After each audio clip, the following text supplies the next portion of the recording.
ఆ రోజు ఈ దయ్యాలు ఏవి లేవు నువ్వు అన్నట్టు. అంటే ఆ రోజు క్రియాశీలకంగా మా నాన్న ఒక్కడే నాయకుడు, మా నాన్న తర్వాత నేనే నాయకురాలి, నేను ఏ పార్టీకి పోదలుచుకోలేదు, మా పార్టీనే బాగు చేసుకుంటా అంటున్నావు. కాబట్టి నీకు ఒక మంచి సలహా ఇస్తున్నా. ఎట్లాగో కేసీఆర్ గారు పెద్ద మనిషి అయ్యారు, ఫామ్ హౌస్కి అంకితం అయిపోయారు. ఇప్పుడు తెలంగాణ రాష్ట్రీయ సమితి అని లేదు, భారతీయ రాష్ట్రీయ సమితి అయింది. ఇప్పుడు బీఆర్ఎస్కి సరి అయిన నాయకత్వం నువ్వు చేయాలనుకుంటే, మీ నాయన దగ్గర మన్ననలు పొందాలనుకుంటే నువ్వు చేయాల్సిన కార్యక్రమం ఒక్కటే, తెలంగాణలో ఉన్నటువంటి ప్రజల హృదయాన్ని దోచుకోవాలి.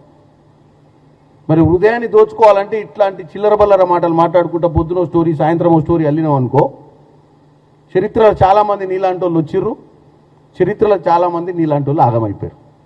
అంటే ఒక 4 రోజులు హెడ్లైన్స్ ఉన్నంత మాత్రాన ఎవరు నాయకులు కాలే. గతంలో ఎన్ని పేపర్లో మనం చదివినన్ని పేపర్లు, ఇవాళ వచ్చిన పేపర్ రేపు పొద్దున ఏ బఠానీల దుకాణం దగ్గరనో అది అమ్ముకోనికే తప్ప దేనికి పనికిరాదు. చిరస్థాయిగా చరిత్రలో నిలిచిపోవాలంటే నేను చెప్పినటువంటి అంశం మీరు చెయ్యండి. మీకు పర్సనల్గా నేను మీ ఎమ్మటి వచ్చి కంప్లైంట్ ఇస్తా అంటే నేను కూడా వచ్చి ఆడ రిప్రజెంటేషన్ ఒక ఎంపీగా నేను మీకు మద్దతు పలుకుతా. ఎందుకంటే మనం తెలంగాణ ప్రజల్ని పదే రోజు వాళ్లకు ఎంటర్టైన్మెంట్ కావద్దు.